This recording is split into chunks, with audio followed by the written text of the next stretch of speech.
honorable members present here. This morning we have a very important session in devolution. As you all know, that health is one of those mostly devolved sectors of the Kenyan governance structure. And we are happy to deliberate on the progress in the performance of this key sector of devolved functions, but also to be able to appreciate the challenges that as a country or as governors we have gone through. And I have in this session, I want to take this opportunity to welcome you all to this plenum 4, because the progress of this function is so important to many of us in Kenya, and the objective is fairly clear, that we want to reevaluate the progress that we have made as a country in the performance of this key devolved function. And I want to take this opportunity to introduce those people who will take us through. I want to apologize that we are still expecting the CS Health, who was to give a note, to give a statement that was also going to guide the deliberations of this morning. But nevertheless, I think there are people here who are equal to the task, and they will be able to deal with health issues as we move forward. We have with us Evelyn Arwasa, the Deputy Governor Narok, who will be moderating on this session. And we also have the Speaker, Lars Bredel, Deputy Head of Mission Danida. I know we have worked closely with him. He's very capable in this area, and he has worked with us in many areas as well. We also have with us Governor Isaac Ruto, Chairman Emeritus, who with me when I was Chair of Health, we had started to move into to deal with health issues, and I'm sure he's very knowledgeable on this area, and we'll depend on him to provide some insights that that will help us see the notable impact that health has done in terms of devolution. We have with us also my sister, the Honorable Senator Dr. Zipporah Kitonyi, one of the very few senators who have agreed or who has seen that devolution is important, and she must be present to help nurture devolution. We also have, we don't have Dr. Nyamai. Dr. Nyamai is from the National Assembly. She's the chair, but she's not here. Is Karega Mutai? I'm not seeing. Oh, I had not seen you, my brother. I was looking for you in the morning. You know, Dr. Karega Mutai is the chair of Intergovernmental Relations Technical Committee, the committee that has taken over from Transitional Authority. And we have Sid Chatterjee. Sid Chatterjee is next year, is the UN Representative Coordinator and the United Nations Population Fund, UNFPA representative in Kenya. We also have Dr. Pico Henonen from UNICEF. We welcome you. We also have Catherine Moma. I don't want to say the former, but you are, yes, indeed the former CIC Commissioner responsible for health. She's still very much with us in terms of, she's one of the advisors to the Health Committee of the COG on matters relating to health. So I want to take this opportunity to welcome you all. I hope I have introduced everybody. Let me give this opportunity now. Huh? let me take this opportunity then to invite the speaker for this morning, who is none other than Lars Bredal, to give us his views on health as it pertains to devolution. Karibu.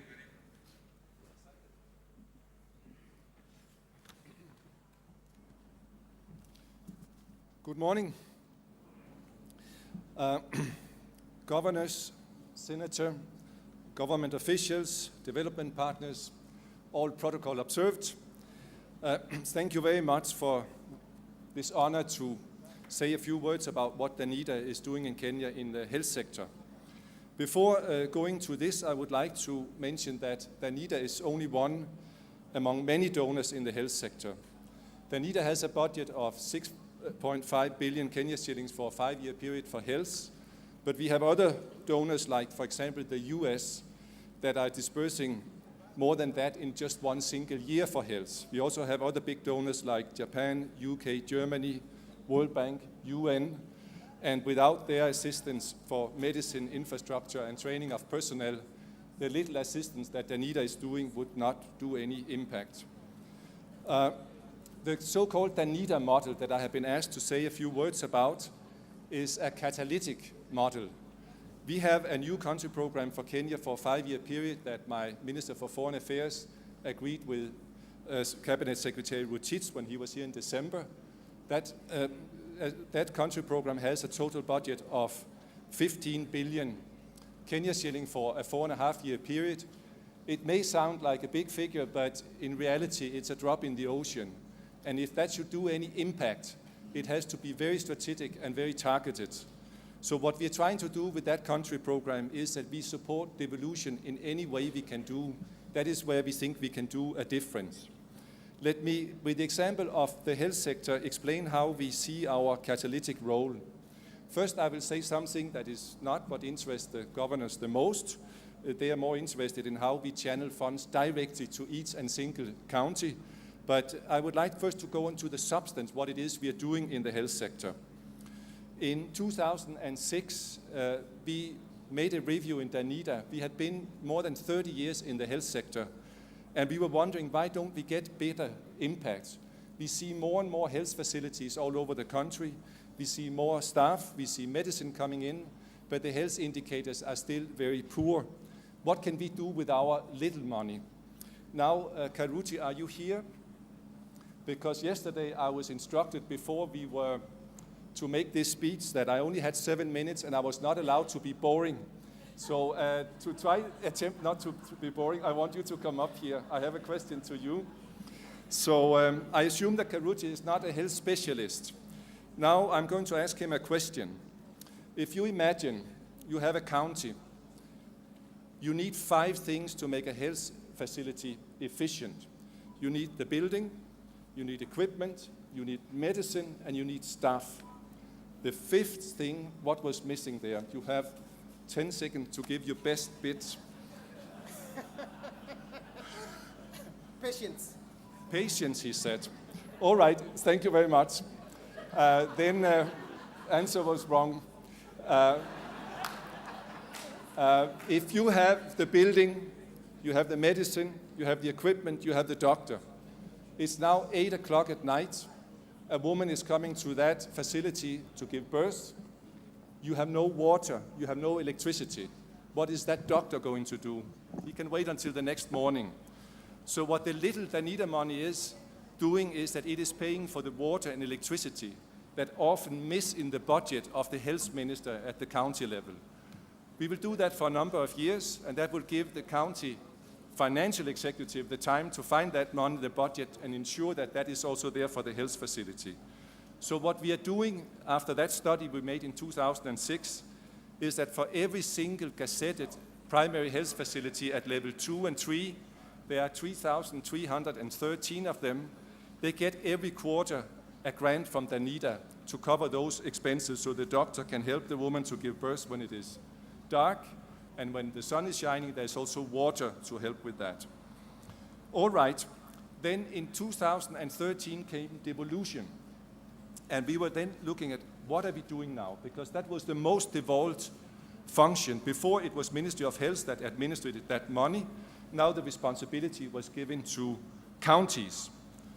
So in the donor community, and I think everybody else were wondering, how are counties going to take on this challenge? It's a huge challenge. It's very difficult. Will it work? Will they be able to do it? And what we said to ourselves in Danida, the Danish embassy, was there's definitely one thing that will determine it will not work, and that is if we do not support it. So we decided to take the risk, and as the first donor to move into an agreement we signed with every single of the 47 governors and also the Cabinet Secretary for Treasury for the so-called Danida model. The Danida model means that every half year we give money to Treasury for these 3,313 health facilities, and Treasury forward that account to the county revenue accounts for each of the 47 counties. And they then forward it to the health facilities. We made an agreement with governors that that would be what Danida would provide. Each level 2 facility gets 27,500 shillings every quarter, and each level 3 facility gets 12,500 shillings every quarter. In return, governors promised to take care of that money, to see there would be no mismanagement. As we took the risk as the first donor, governors would do their utmost to see that our funds would be handled in a responsible manner, and they would use IFMIS for that purpose. So that was the agreement we signed in 2014. And then you may ask me, so does it work? And I'm very happy to be able to say, yes, it works. And for myself, it's a huge relief. Yes, last year I was also asked if I would say something about this at the Devolution Conference. And I was still honored, but I thought that it was not the right time. In that time, we were in a pilot phase. We were struggling to make this work. I had all counties, for example, the assembly approved a budget where the Danida funds would be there, because since it's on budget, they could not operate the funds otherwise. So I can tell now that 1 year ago, it was actually only 11 counties that were operating these funds according to the agreement. But during 1 year, that has been rising to 31, and every month that figure is rising. And we are very confident that at the end of this year, it would be all 47 counties that would be there. It's not easy to use IFMIS. We are still struggling with it. Counties are doing the same. But as a part of the agreement, they are doing their best in that direction. We will discuss at more technical level how we will solve those issues, but the message from our side is the Danida model is something worthwhile looking at for also other development partners. As closing remarks, and that's something we always say, now it's to the county governors. Normally when it was a responsibility at the national government, it would be national governments, we would give that message. These money are money from Danish taxpayers. They are hoping to see the indicators that we do not have so many women who dies when they give birth. They expect that equally you are prioritizing that in your budget for primary health care. So we encourage you, and we hope that we will see a rising budget at county level for that purpose. Thank you very much. Thank you, Mr. Lars Bredal. Another round of applause for Mr. Bredal. And the other reason why he needs a more serious round of applause is because Danida was the first that, in terms of funding to counties, complied with the Constitution. And what he did is has paved the way for other donor community members to help us comply with the Constitution, because they understand they now know from Danida that the Constitution is working, and he has confirmed that he receives reports. Another round of applause. Let me now invite Evelyn Arwasa to begin the process of interrogating. Thank you very much, Chair, and thank you, our main speaker, Mr. Lars Bredal. I would want to begin from the onset to indicate that health is one of the essential functions that has gone to the counties under Schedule 4 of the Constitution. And the counties have done so much in this sector that sometimes it escapes our eyes that counties have been able to do a lot. We are aware that a healthy nation, healthy people equals a healthy nation. And all Kenyans are entitled to affordable, accessible, and quality healthcare. And I would want to start from the onset. Former Chairman, Council of Governors, our first chair, just give us a picture of some of these achievements that counties have been able to have for the last 3 years. First of all, what do you do with this thing to be able to talk? Right. I hope you are hearing me. Yeah, I'm getting used to speaking while I sit, so you'll forgive me for that. First, I think we are discussing health, which is a matter of life or death, a matter of walking around or being bedridden, a matter of being able to fend for yourself or not being able to do so. Therefore, it's the most serious of the devolved functions. All other functions all other activities will follow when our population is healthy. Now, from the onset, I wish to point out that 90% of health provision is actually at the counties. About 95% of the health workers are in our payroll, are in the payrolls of the counties. When we took over healthcare, it was in shambles. Everywhere there were cries about drugs in hospital. Although the people giving the information, and which still do, have been headquartered in Nairobi. So they would always issue statements that everything is under control. But in real terms, some of the hospitals did not even have water, and yet they were supposed to be district hospitals. Some of them did not have beds. Some of them did not have beddings. They even had very dilapidated equipments. One of the counties, I will not mention which one, I think had only 2 health facilities working in the whole county. And within the first year, hardly 6 months or a year, they had actually ensured that about 18 to 20 had actually worked. And moving forward, they have been able to employ health staff to work in those areas. These are areas that one of the speakers yesterday wondered are called far-flung. And someone was wondering, far-flung from where? They did not used to get health facilities. In the statistics of the Kenya Democratic and Health Surveys, it is very clear that there has been massive improvement.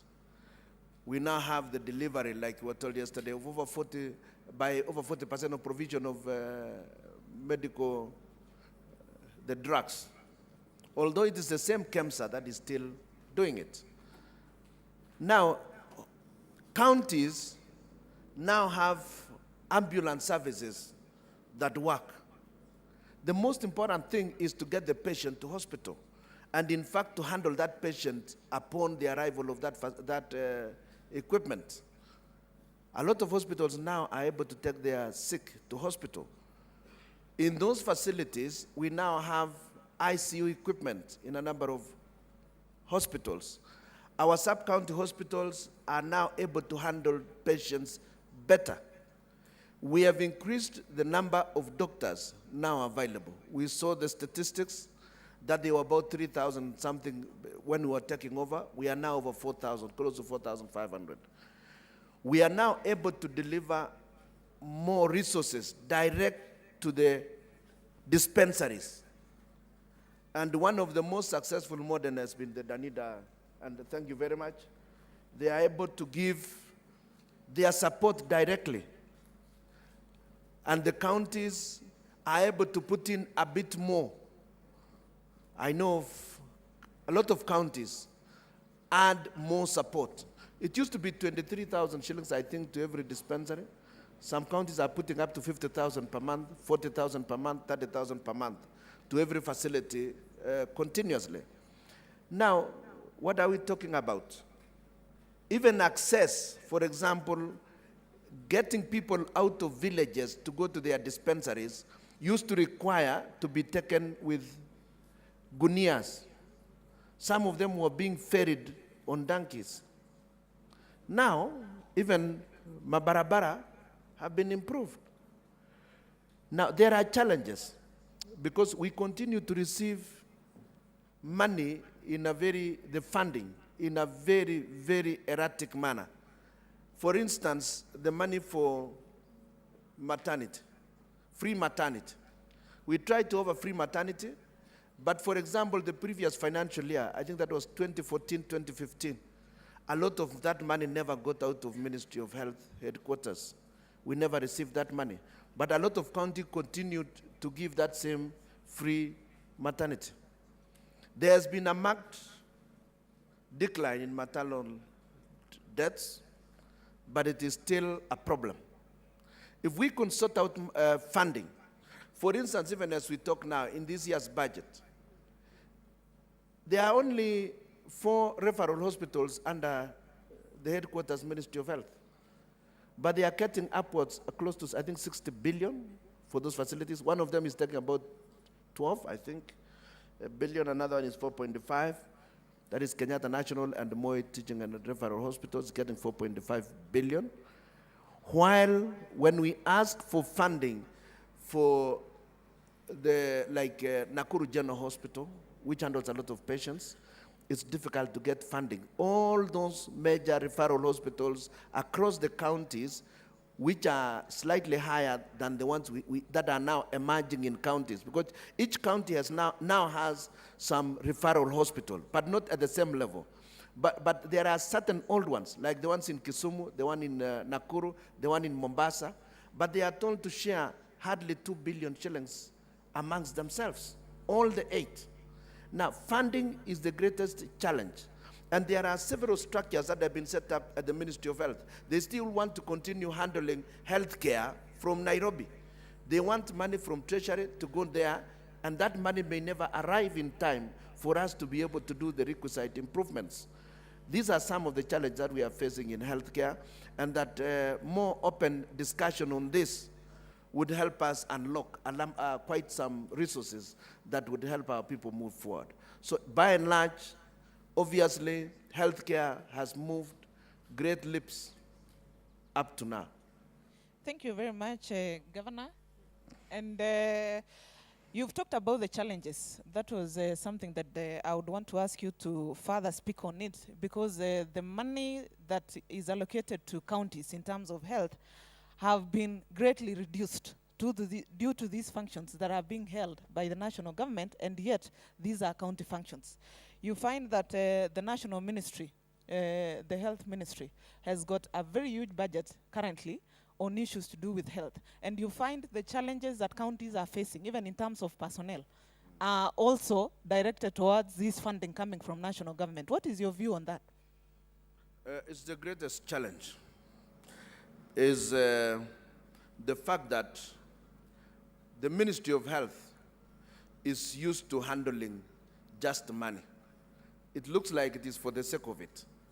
But when it comes to actually channeling it all the way down, it becomes a problem.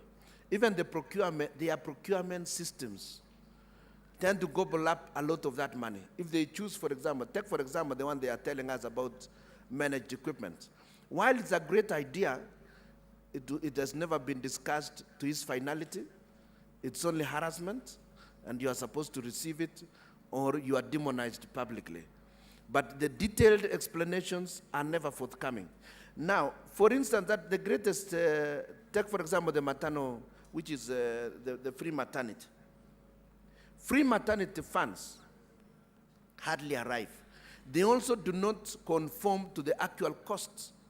For instance, counties would spend upward of 5,000 shillings or close to 10,000 shillings on certain deliveries. But the amount of money they will disburse is a far cry from that. And that money will also be coming at very erratic times, that sometimes it is not possible for it to replenish the usables in the hospitals. For instance, now they have, for this financial year, you will see the ministry having about 50 billion shillings. And yet, they are handling hardly 10% of health provision. But they have got the largest budget. And they like coming up with new projects and new conditional grants, which never actually come. We have seen this in other sectors. For example, I've seen it even in the energy sector, where they are giving us street lights, one set costing 3 times the cost it would cost us to install the same. So even them, the way they end up using the money is such that they only want to account for the money in paper, but not in terms of service delivery. While counties continue to reel under very heavy expenditure. For example, the PE in healthcare takes up an extraordinarily huge amount of the money we have. It is probably the most expensive. If you check amongst all the counties, everyone spends upwards of 30% to 40% of their annual budget on healthcare. Yet, actually, a lot of it again goes into PE. We need specialized medical personnel. This is lacking. We are unable to procure them. You've talked about medical personnel in the counties, and I'm aware a lot of counties have really employed a lot of personnel in their public facilities. What are some of the things that counties are doing to be able to retain these personnel, like nurses, doctors, in the public facilities in the counties? We have actually recruited very many. For example, where doctors were 5, we now have upwards of 15 to 20.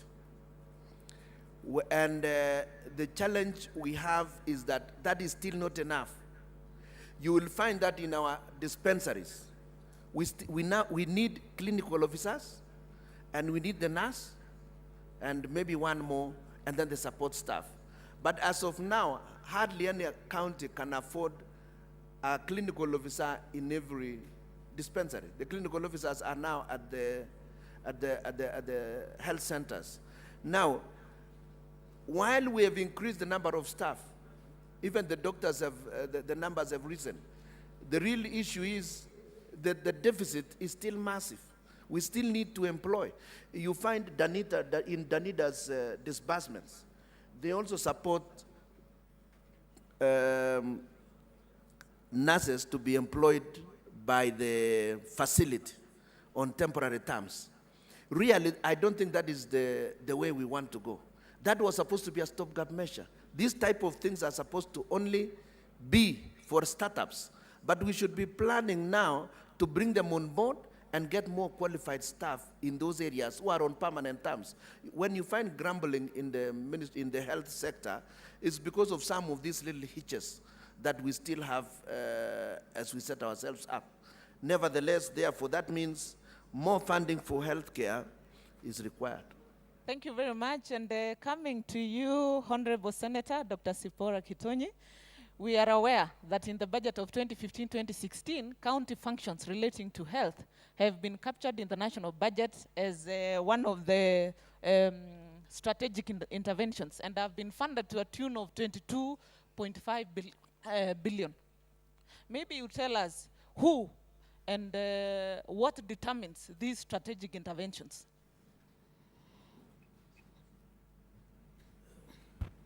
Thank you, Madam Moderator.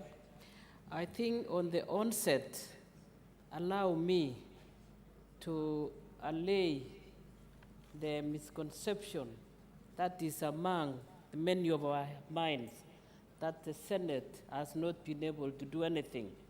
And I would like to make some response to say that Senate works through committees and provides a platform for engagement with counties and other stakeholders. And therefore, a lot has been done, and I will be mentioning about that budget later on. If you really, I would like to make this very clear, because even yesterday I attempted to put my hand up to respond, but I didn't get the chance, because there was an MCA from Embu who said that Senate has done nothing. We are here as a custodian of devolution, and I'm a strong believer of devolution, and therefore it's only 3 years on the line that devolution is in place, and it is upon each one of us to embark and to make sure that devolution works. It cannot work overnight and achieve what we are supposed to achieve overnight, and therefore it's a responsibility that each one of us has to undertake. And therefore, Senate has robustly opened itself to Council of Governors on the bills for engagement, and where counties' interests are concerned. All bills published by the Senate are sent to Council of Governors and county assemblies for inputs. An enhancement of the amounts of money sent to counties are as follows. In 2013-2014, over 196 billion was allocated to counties. And in 2014-2015, 266 billion was allocated to the counties. And in 2015-2016, 322 billion was allocated to the counties. More than 20 bills passed by the Senate and pending at the National Assembly on account of being money bills. There is need for strengthening the role and capacity of Senate, as there is a review. And therefore, what am I trying to say? The achievements have been realized, but not fully. And I think even in the opening of this Devolution Conference yesterday, it is clear that not everything can be achieved overnight. But then there are those teething problems that are in place and are in play. And therefore, what are we doing as Senate is to make sure that we do full engagement. And what I would like the impression to be taken seriously is that Senate is playing its role and is playing its role fully. There is that misconception. We are here as a Senate. The Speaker of the Senate was here yesterday during the opening. We supported the Kisumu conference, but I think there is much more of engagement that we need to dialogue together, Senate and the county governments, in order to achieve what we are supposed to achieve. As my position in the Senate, the progress in the health center has been made in the health functions. The county governments have allocated the health budgets above the required 15%, and the structures have been put in place to guarantee human resource element is being made and translated into better medical care. And therefore, Senate is making sure we have engaged with the CRA in trying to boost up the budget for health facilities, and it has not been easy, but we have been doing that because we are concerned on what is happening, that health is a component that is really required, and that is why I'm saying we support the devolution of health. We also have challenges in human resource. It has not been fully accomplished, and those are the things that are in place, and therefore Senate is very concerned. Maybe, Senator, you tell us whether Senate is actually involved in coming out with guidelines when the national government talks about these strategic interventions in the health sector. Is the Senate involved in coming up with guidelines to determine? We do. Senate is engaged fully because we engage the CRA, we interrogate the budget, and we are making sure that all is put for the county governments, and we need that dialoguing to continue. Thank you. Talking about the monies, I want to come to Professor Karega Mutai, who is the chair of the Intergovernmental Relations Technical Committee. Professor, we know that the summit has been held severally. And last year, December 2015, in the summit, it was resolved that the monies, the free maternity funding, must be released forthwith to the counties. Also, the money to health should be taken to the county revenue fund. How far have these resolutions gone so far? Thank you very much. I think the distance is still long to go. However, in the same summit meeting that was discussed and agreed that money goes directly to the county government, there was a decision to set up a committee. This committee was to be composed of the members of the summit, the ministry, and the IGRTC. The committee had a technical arm which was going to deal with issues of conditional grants. The Treasury held the view that the money should go direct through the ministry. The counties held the view that the money should go direct and accountability would be done in accordance with the procedures and the regulations developed. After many meetings and discussions with the participation of IGRTC, it was finally agreed that money should go direct. But that happened just a few weeks ago. I don't think that has been implemented yet, unless they implement in the new budget. But more fundamentally, there is a slow flow of funds. If you look at the disbursement of the money, our following up with the Treasury reveals that to date, 1.8 billion has been disbursed. In this current budget, there is a balance of 4.2 billion to be disbursed. So if you look at the number of months that has been passed, vis-a-vis the remaining period before the end of the financial year, you see a big chunk of money still lying or not able to be transferred to the counties. Again, if you look at what happened in the last financial year, there was arrears that were due to the counties, which has not been disbursed. When we asked the Treasury about that, they said that since it's not in the budget, that is a matter to be discussed for them to mobilize money to cover the arrears. In other words, there are two levels at which you can look at it. The level of concurrence in terms of how the money should flow. And I think now there is concurrence. The next level is the level of actual money flowing. And that is a challenge. It has not been flowing at the rate at which the counties would be comfortable to be able to provide the service. When you go to the Minister of Health, the Minister of Health argues that they disburse money purely on the basis of births recorded in a county.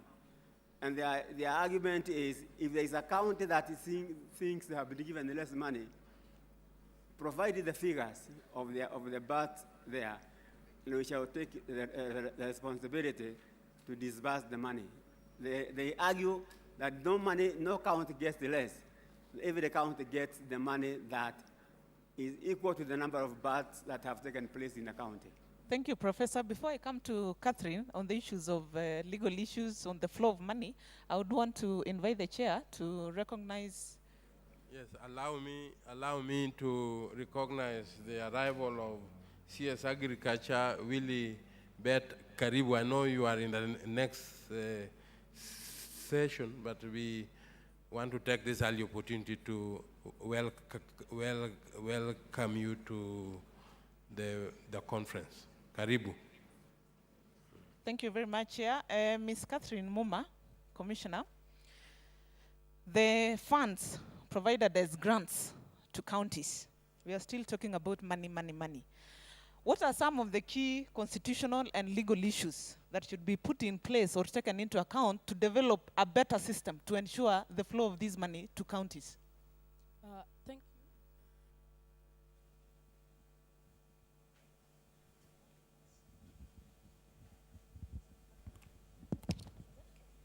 Is it okay? Ah. Okay.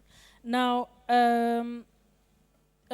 I'll refer to what Dr. Mutaka Kangu said yesterday.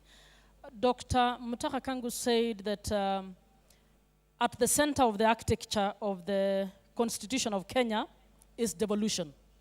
Therefore, if we don't implement devolution well, we might as well declare that we have ousted the Constitution.